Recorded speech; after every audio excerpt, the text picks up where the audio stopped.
Hello friends, this is a model of simple smoke alarm. To assemble this model, we have used smoke sensor module MQ2, buzzer,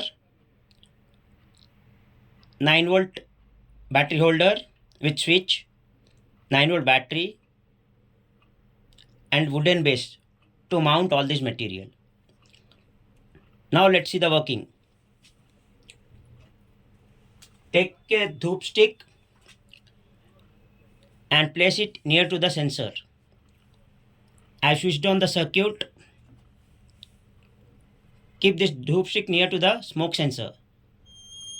Once it detects any smoke, it makes a siren and MQ2 sensor detects smoke by making a beep.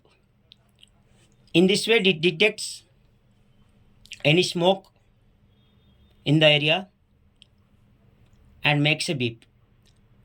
Thank you for watching the video. Please like, share and subscribe.